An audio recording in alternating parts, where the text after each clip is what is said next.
நேற்று ஒரு மணி துளிகள் நானும் பார்த்தேன். எனக்கு அது ஏதோ ஒரு இடத்துல உதைக்குது, சரியா தெரியல. என்னன்னு கேட்டீங்கன்னா, பாபா சாஹிப் அண்ணல் அம்பேத்கர் அவருடைய வரலாற்றை ஒரு நாளோ 2 நாளோ பேச முடியாது. அதை தொடர்ந்து அவருடைய புகழை நாம் சொல்ல முடியும்.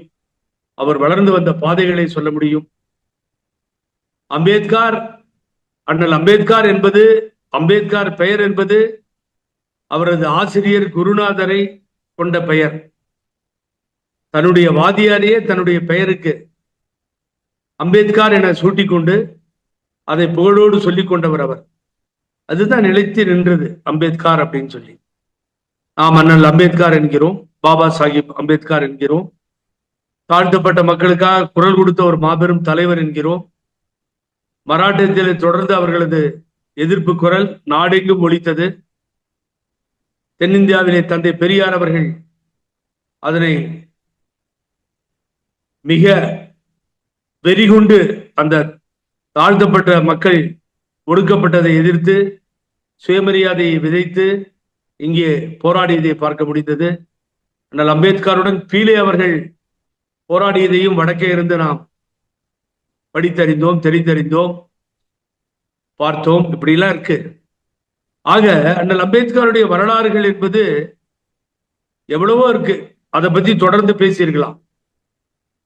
ஆனால் அங்கே திருமாவளவன் அவர்கள் மன்னிக்கணும், அருமைக்குரிய அன்பு தோழர் தலைவர் திருமாவளவன் அவர்கள் அந்த நிகழ்ச்சிக்கு அழைக்கப்பட்டார் என்றும் வரவில்லை என்றும் நான் கலந்து கொள்வதில்லை என்றும் அவர் அறிவித்து விட்டார். அவர் கட்சியிலே ஒரு சாதாரண இடத்துல இல்லை. நல்லா கவனிக்கணும் நீங்க. அந்த கட்சியிலே மிக முக்கியமான பொறுப்புல இருக்கார். எனக்கு அதுதான் பெரிய வருத்தம். அதுல அவர் கலந்துகிறார். அவர் பேச வேண்டியது, செய்ய வேண்டியதெல்லாம் ஆனால் அம்பேத்கரை பத்தி புகழாரமாக இருந்திருக்க வேண்டும். நான் கூட இந்தியா கான்க்ளேவ்ல கூப்பிட்டாங்க, நான் ஹைதராபாத்ல போய் கலந்துகிட்டேன். எது சப்ஜெக்டோ அதை பேச வேண்டியிருந்தது. ஆனா I surprise and shock. Author Arjunan எனக்கு நீங்க சொன்ன மாதிரி, ராஜவேலு சொன்ன மாதிரி, ஆதர் அர்ஜுனன் என்னத்துக்காக அதை அப்படி பேசினாரு எனக்கு புரியல. மன்னராட்சி ஒழிக்கப்பட வேண்டும் அப்படின்னு சொன்னா, மன்னராட்சி அப்பாவுக்கு பின்னாடி புள்ள, பிள்ளைக்கு பின்னாடி அவர் புள்ள, இது மன்னர் காலங்களில் இருந்த நடைமுறை. ஆகவே மன்னருக்கு அடுத்து அவர் தான் மன்னரா வருவார், வேற யாரும் வரக்கூடாதுங்கிறதுக்கு மன்னராட்சி ஒழிக்கப்பட வேண்டும் சொல்றார். அதாவது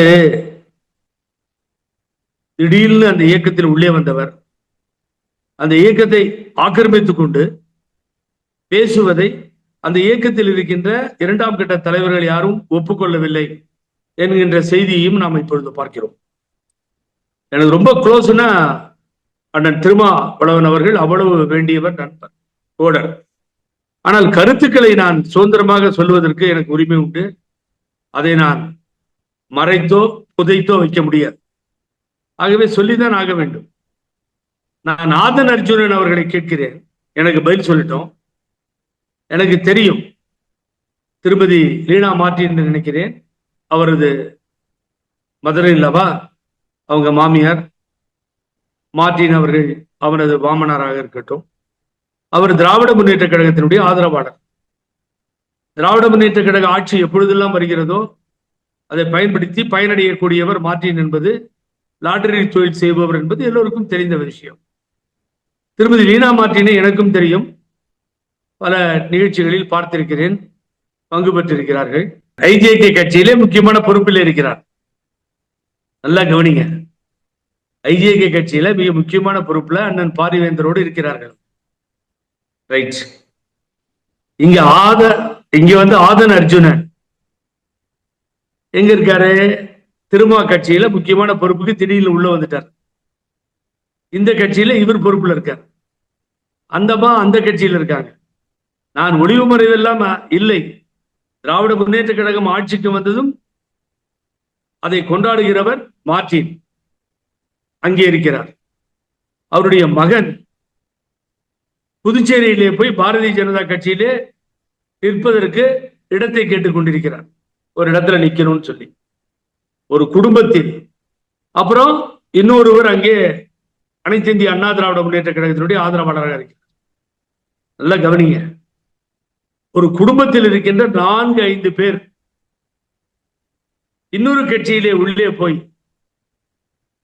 ஆக்கிரமித்துக் கொண்டு அதிகாரம் செய்து கொண்டு நீங்கள் மன்னராட்சி என்று சொன்னால், நீங்கள் உங்கள் குடும்பம் பல பிரிவுகளாக 4-5 பேரும் பல கட்சிகளிலே அதிகாரம் செய்வது, அது என்ன ஆட்சி எனக்கு தெரியணும். அது மன்னராட்சி. திமுகவையும் திரு மு.க. ஸ்டாலினையும் உதயநிதி ஸ்டாலினையும் முதல்வர் துணை முதல்வர்னு இவர் சொல்றது ஓகே, ரைட், நான் ஒத்துக்கிறேன், இல்லைன்னு சொல்லல. இது என்ன ஆட்சி? இது என்ன அதிகாரம்? இது என்ன தர்பார்? காசேதான் கடவுளப்பா, அந்த கடவுளுக்கும் அது தெரியுமப்பா. கைக்கு கைமாறு பணமே உன்னை கைப்பற்றி நினைக்குது மனமே. இந்த பாடல் தான் ஞாபகம் வருகிறது. நியாயமா இது? ஆக அம்பேத்கருக்கு விழா எடுக்கிறது என்று சொன்னால் அங்கே எதற்கு அரசியல் வந்தது? அருமைக்குரிய அன்பு சகோதரர் விஜய் அவர்கள் எழுச்சியோடு வந்து கொண்டிருக்கிறார்கள். காலையிலே அவருடைய ஆதரவாளர் ஒருவர் என்னை பார்த்து கேட்டார். என்ன கேட்டார்னா, ஏன்னா அவர் எதுக்கு நாங்க போய் திருமா பேரை சொல்லி பேசினாரு, அவருடைய சிந்தனைகள் எண்ணங்கள் எல்லாம் எங்களோடு இருக்கிறது, நீங்க சொன்ன மாதிரி அவருடைய நினைவெல்லாம் இங்க இருக்கிறது, ஆனால் ஆட்சியாளர்கள் கொடுத்த அழுத்தத்தால் வரவில்லை என்று சொன்னால் திருமா அவர்களை அசிங்கப்படுத்துகிறாரா, திருமா அவர்கள் வரவில்லை என்பதை நியாயப்படுத்துகிறாரா என்ற ஐயப்பாடு எனக்கு எழுகிறது. ரொம்ப நியாயமான ஒரு கேள்வியை நான் எழுப்புகிறேன். அங்கேயே அந்த பேரை சொன்னார், சொல்லிட்டு அதுக்கு பின்னாடி திருமா இங்க வரல அப்படிங்கிறதையும் கோடிட்டு காமிச்சா, இப்ப திருமா ஒரு சீர்திருத்தவாதி, திருமாவளவன் அவர்கள் ஒரு கொள்கை பிடிப்புள்ளவர். டாக்டர் அண்ணல் அம்பேத்கர் பாபா சாஹிப்பினுடைய நூலை வெளியிடுகிறீர்களே, அதற்கு அதனுடைய கருத்துக்களுக்கு உடன்பட்டவர் அண்ணல் அம்பேத்கர் வழிவந்தவர். அப்படிப்பட்ட ஒரு தலைவரை அங்கே இழுத்து அவர் யாரோ கொடுத்த நிர்பந்தத்தால் வரவில்லை என்று நீங்கள் சொல்லுவீர்களே, ஆனால் அந்த நிர்பந்தத்துக்கு அடிபணியவர் பணிகிறவர் திருமாவளவன் அவர்களா என்பதுதான் எனது கேள்வி. ஒண்ணு பயந்துகிட்டு வரலன்னு அர்த்தம், இல்லட்டினா அங்க கலந்துக்கிறதுக்கு ஆதன் அர்ஜுனை அனுப்பிவிட்டார். ஆதன் அர்ஜுனன் ஒரு தனிப்பட்ட ஆளே இல்லை, அவர் கட்சியினுடைய பொதுச் செயலாளராக இருப்பவர். இவர் உட்காரும் பொழுது ஒரு தனியார் தொலைக்காட்சியிலே ஒரு நிகழ்ச்சி போய்கொண்டிருக்கிறது. இது சரியில்லை என்பதை அந்த கட்சியினுடைய விடுதலை சிறுத்தைகள் கட்சியினுடைய சட்டமன்ற உறுப்பினராக இருப்பவர் மிக தெளிவாக கோடிட்டு காட்டிவிட்டார். அவர் பேசுறது தப்பு, விகடன் எடுத்துக்கொண்ட சென்ற முறை வேண்டுமென்றே திட்டமிட்டு செய்த பணியாக இருக்கிறது என்பதை அவர் அங்கே சொல்லுகிறார். சோ மாறுபட்ட கருத்துக்கள் வருகிறது. நான் முன்னமே ஒரு கருத்தை சொன்னேன். திராவிட முன்னேற்ற கழகத்தோடு ஒரு நெருடல், ஒரு பிரிவினை போல ஒரு தோற்றத்தை ஏற்படுத்திய பொழுது அரசனை நம்பி புருஷனை கைவிட்ட கதையாகிவிடும் என்று சொன்னேன். நான் இன்னும் சொல்லுவேன், நான் அன்பு வைத்திருக்கின்ற, மரியாதை வைத்திருக்கின்ற எனது அன்பு சகோதரர் திருமாவளவன் அவர்களுக்கு சொல்லுவேன், ஆதிக்கம் செலுத்துவது பக்கத்தில் இருக்கின்ற நபர் ஒரு ஆளும் கட்சி அதிகார வர்க்கம் என்றெல்லாம் பேசி மன்னராட்சின்னு சொல்றது இம்பார்ட்டன்ட் இல்ல. அவர்கள் நினைத்தால் இந்த கட்சியை உடைக்க முடியும். சொல்லும் போது பலருக்கு கோபம் வரும், அவரும் அண்ணனுக்கும் கோபம் வரலாம். அதெல்லாம் பல காலத்திலே நாம் பார்த்து விட்டோம். இனி ஏறுமுகமே இல்லை, இறங்கு முகம் பார்ப்போம். ஒழித்தவர் புரட்சி தலைவர் அம்மார் இந்த குரலை சட்டமன்றத்தில். அதுக்கு பின்னாடி கேப்டன் விஜயகாந்தை விட்டு எத்தனை சட்டமன்ற உறுப்பினர்கள் வந்தார்கள் என்பதை வரலாறு சொல்லி இருக்கிறது. அந்த முடிவிற்கு திராவிட முன்னேற்ற கழகம் போகுமே ஆனால், உங்களை அழைத்து உட்கார வைத்து அழகு பார்த்து மரியாதை கொடுத்த முதல்வர் அப்படி ஒரு சிந்தனைக்கு வருவாரே ஆனால் அதை செயல்படுத்தாமல் விட மாட்டார். ஆகவே நாம் வளர்ந்த நல்ல இடத்திலே இருக்கிறோம். ஆகவே அவர் விருப்பம், அவரது கட்சியின் விருப்பம். இந்த ஆதன் அர்ஜுனன் சொல்லியதை அவர் நியாயப்படுத்தினால் அவர்தான் சொல்லிக் கொடுத்து பேசியிருக்கிறார் என்றுதான் போய் முடியும். ஆதன் அர்ஜுனன் அங்கே இருக்கின்ற நாடாளுமன்ற உறுப்பினர் அந்த நிகழ்ச்சியிலே கலந்து கொள்ளவில்லை. அடுத்த இடத்திலே இருப்பவர் அங்கே இருக்கின்ற சட்டமன்ற உறுப்பினர்களை அனுப்பவில்லை. ஆதன் அர்ஜுனனுக்கு மிக முக்கியத்துவத்தை கொடுத்து அண்ணன் திருமாவளவன் அனுப்புகிறார். அது அவரது கட்சியினுடைய முடிவு, அவர் முடிவு. கேளுங்களேன், பிளைட்ல ஏறுறேன், பெங்களூர்ல இருந்து சென்னை ஏறும்போது ஒரு ஒரு யூடியூப் தான் ஆக்சுவலா, அதனுடைய இன்டர்வியூவை பார்க்குறேன். அதுல அருமை சகோதரர் டாக்டர் அன்புமணி ராமதாஸ் மிக தெளிவா சொல்றார், எங்க கூட்டணி இல்லைன்னா அனைத்து இந்திய அண்ணா திராவிட முன்னேற்ற கழகம் ஒரு 15 இடத்துல வந்திருக்காது, ஒரு லீடரே கிடையாது, யாரு பன்னீர்செல்வம், இப்படிதான் அவர் பேசினார். அவருக்கு அந்த பக்குவமே கிடையாது, அவரை யாரும் மதிக்கிறது இல்லை அப்படின்னு சொல்லிட்டு எடப்பாடி பழனிசாமி தலைமையில் இருக்க இந்த அனைத்து இந்திய அண்ணா திராவிட முன்னேற்ற கழகம் சரியில்லை என்பதை கோடிட்டு காட்டுறார். அவர் சொல்றார், அதுக்கு பின்னாலதான் எனக்கு கோவம் வந்து என்ன பண்றேன், ஜஸ்ட் நான் என்டர் ஆகிறேன், கீழே இறங்குறேன் ஏர்போர்ட்ல, 65 இடங்கள் பிளஸ் 1 கூட்டணியில 66 இடங்களை அனைத்து இந்திய அண்ணா திராவிட முன்னேற்ற கழகம் வெற்றி பெற்றிருக்கு. பாட்டாளி மக்கள் கட்சி செல்வாக்கு பெற்ற மத்திய தமிழகத்திலே சென்ட்ரல் பிளேஸில் இருக்கக்கூடிய மாவட்டங்கள், உதாரணமா கடலூர், விருதாச்சலம், கள்ளக்குறிச்சி, விழுப்புரம், இப்படிப்பட்ட மாவட்டங்கள் அப்படி போகும். அது சிதம்பரம் வரைக்கும் போகும். இந்த பக்கம் வந்தீங்கன்னா சேத்தியாத்தோப்பு இப்படி சுத்தி வரும், தருமபுரி வரைக்கும் வரும். இங்கே எல்லாம் பயங்கர தோல்வி பாட்டாளி மக்கள் கட்சி அடைந்திருக்கிறது. 51 இடங்கள் லிஸ்ட் போட்டு சொன்ன ராஜவேலு, 51 இடங்கள் அனைத்து இந்திய அண்ணா திராவிட முன்னேற்ற கழகம் 3வது முறையாக வெற்றி பெறுகிறது, 2வது முறையாக வெற்றி பெறுகிறது. உங்களால் ஒரு பயனும் இல்லை. நாங்க 6 இடங்களில் உங்களால் வெற்றி பெற்றிருக்கிறோம்.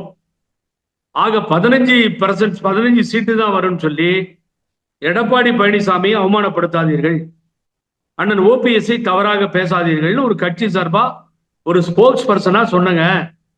அதனுடைய விளைவு கட்சி விட்டு தூக்கிட்டாங்க. பெரியவங்க 2 பேரும் வீட்டுல கூப்பிட்டு எங்க அண்ணன் என்ன கட்சி விட்டு எடுத்துறேன்னு சொன்னாரு. அறிவிப்புல சைனும் போட்டார், போடாதமா இருந்தவர். அப்ப பழனிசாமி சைன் போட்டு அறிவிக்கிறாரு. எந்த விதத்தில் நான் பேசியது தவறாகும்?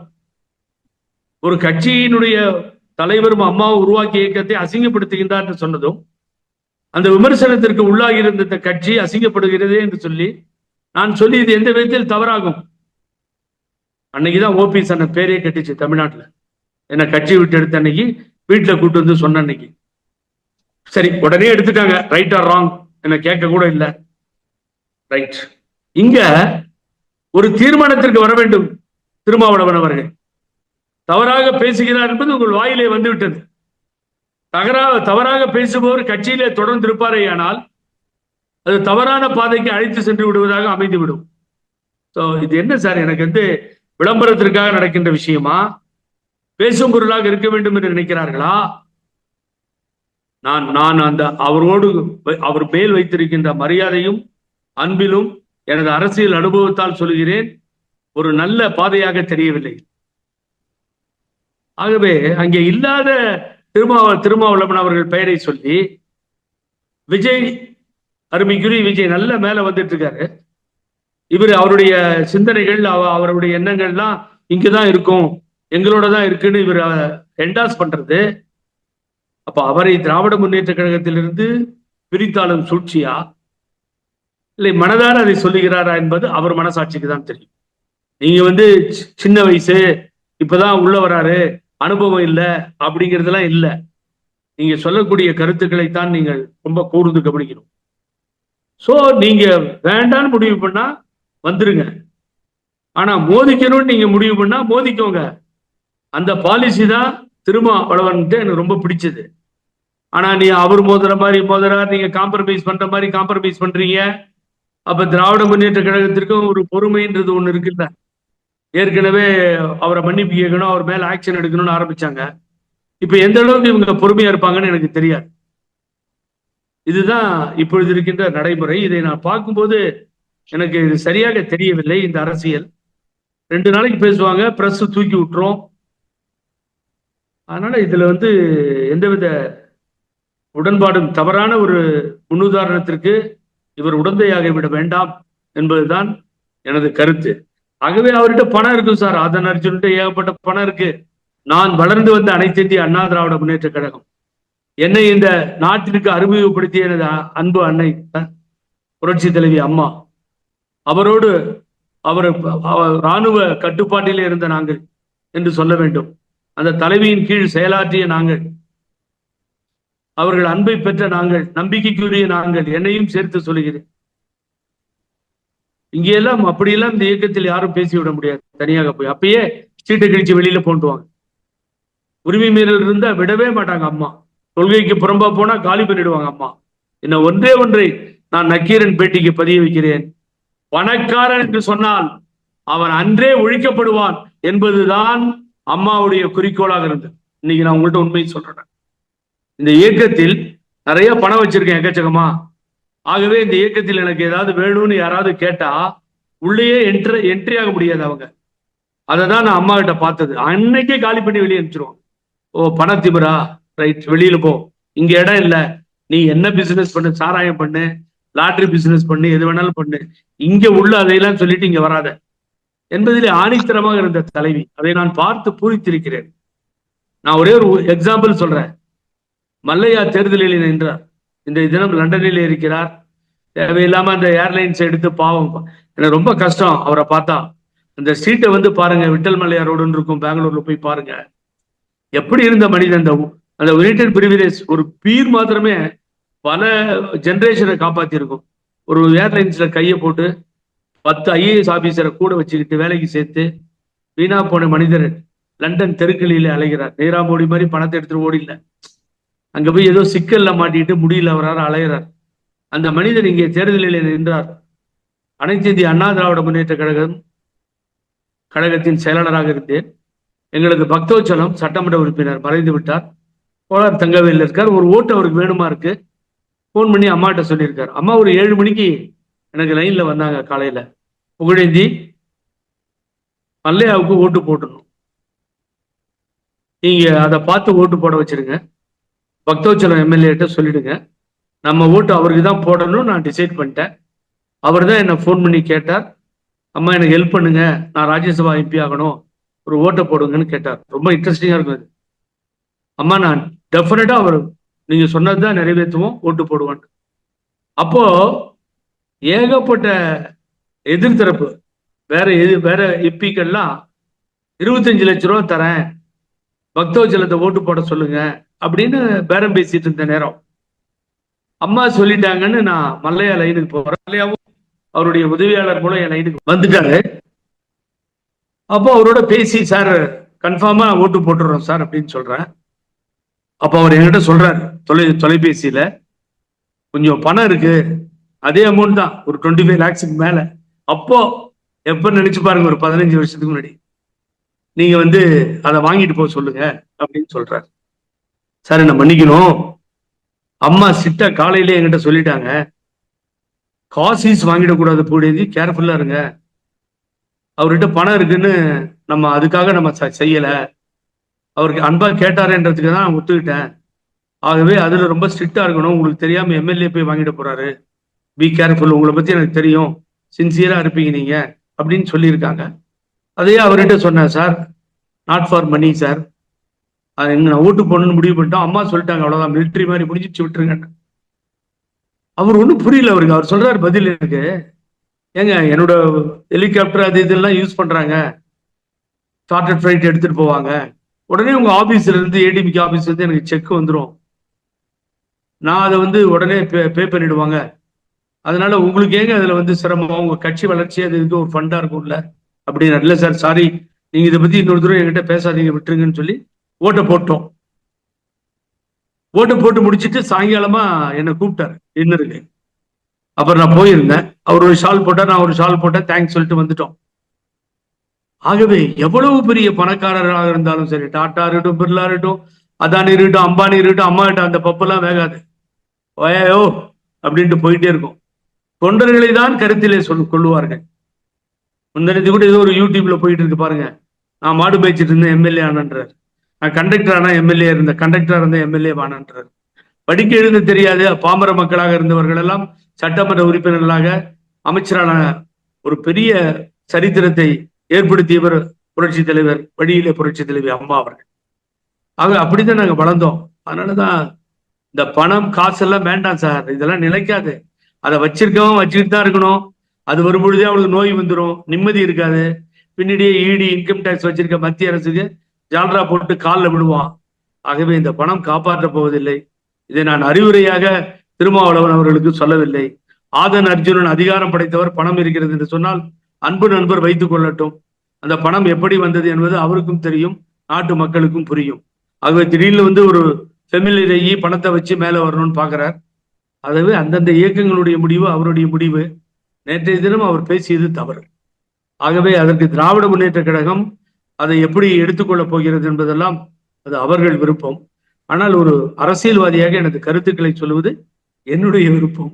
ஆகவே இங்கே நான் அதை பதிவு செய்கிறேன். எனது அன்பு நண்பர் தோழர் திருமாவளவன் அவர்கள் அவருடைய அரசியல் படிகளில், ஏறிய படிகளில் எத்தனையோ இடையூறுகளை எஞ்சி முத்தமிட்டவர்.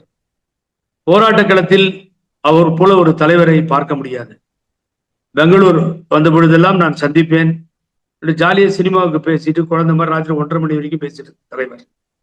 அவர் மேல் கொண்ட அன்பால் சொல்லுகிறேன் நான். ஏனென்று கேட்டால், வெளி உலகத்தில் உங்களுக்கு தெரியுமோ இல்லையோ எனக்கு தெரியாது, உங்களை சுற்றி இருக்கின்ற நண்பர்கள், உங்களது கட்சியை சார்ந்த நிர்வாகிகள், மற்றவர்கள் ஆதன் அர்ஜுனன் வருகையை அவர்கள் வரவேற்கவும் இல்லை, அவர்கள் பேச்சுக்களை அவர் ரசிக்கவும் இல்லை. இதை உங்களுக்கு புரியுமா தெரியாதா என்பது தெரியாது. உங்களுக்காக உயிரை விடக்கூடிய பல நிர்வாகிகள், தொண்டர்கள் அந்த இயக்கத்திலே இருக்கிறார்கள். ஆகவே என்ன பேச்சு வருதுன்னு கேட்டீங்கன்னா, மாநாடா, ஒரு பெண்கள் மாநாட்டை ஒரு கட்சி, சிறிய கட்சி நடத்துகிறது என்று சொன்னால், அந்த அளவிற்கு செல்வாக்கு பெற்றவராக ஒரு தாழ்த்தப்பட்ட சமுதாயத்தினுடைய தலைவராக இருக்கக்கூடிய திருமாவளவன் நடத்திய மாநாட்டை ஆதன் அர்ஜுனன் தான் செலவு பண்ணி நடத்தினார். இது ஒரு நிறுவனத்திற்கோ ஒரு தலைவருக்கோ கட்சிக்கோ இருக்கு, ஒரு சாதாரண விஷயம் அல்ல. ஒரு சாதாரண ஒருவரை தூக்கி நிறுத்தி மேலே கொண்டு போய், இப்போ ஒரு முஸ்லிம் சகோதரரை நீங்கள் சட்டமன்ற உறுப்பினர் ஆக்கினார். அதை நான் பெங்களூர்ல அவரை பாராட்டினேன். சூப்பர். அவர் ஜாதியை பார்ப்பதில்லை. என்னுடைய நண்பர் சேலத்தில் இருக்கிறார், ஜெயச்சந்திரன் என்பவர். வேறு அவர் எடப்பாடி பழனிசாமி ஜாதியை சேர்ந்தவர், அவருடைய ரிலேட்டிவ். அவரை ஆங்கில மாவட்ட செயலராக நியமனம் செய்தார். இதெல்லாம் அவர் பார்க்கவே இல்லை, பாவம். அது திருமாவளவன் அம்மா வழியில் எனக்கு பிடித்த ஒன்று. ஆனால் ஆளுகின்ற கட்சியில் இடம்பெற்று, அங்கே சட்டமன்ற உறுப்பினர்களையும் அவர்களால் பெற்று, நாடாளுமன்ற உறுப்பினர்களும் அவர்களால் பெற்று, ஆனால் தனி சின்னத்தில் நின்று வெற்றி பெற்றதுதான் அவருடைய தன்மானம், சுயமரியாதை, பானை சின்னம். அதை நான் பல இடங்களிலே பாராட்டி இருக்கிறேன். ஆனால் அந்த இயக்கத்தை போய் அசிங்கப்படுத்துவது, கொச்சைப்படுத்துவது, மேடையிலே பேசுவது, உங்களுக்கு அடுத்த இடத்தில் இருப்பவர் செய்கிறார் என்று சொன்னால் அதை அவர்களும் வேடிக்கை பார்க்க மாட்டார்கள், இவர்களும் ஒப்புக்கொள்ள மாட்டார்கள். இந்த நிலைமை நீடிக்கிறது. யார் சொல்லுவது என்பதில் ஒரு ஐயப்பாடு, பயம் இருக்கிறது. அதை புகழேந்தி சொல்லிவிட்டேன். இந்த நக்கீரன் பேட்டியின் மூலம் அதை எடுத்து சொல்லிவிட்டேன். ஆகவே அவரவர்கள் விருப்பம், அதிலே போய் நாம் தலையிட முடியாது, ஆணை பிறப்பிக்க முடியாது. பணபலம், அதிகாரம் எங்கிருந்தாலும் அதற்கு எதிரானவர் அம்மா, அம்மா வழியிலே வந்த புகழேந்தி என்பதை இந்த பேட்டியின் மூலம் சொல்லி நான் தெளிவுபடுத்தி இருக்கிறேன்.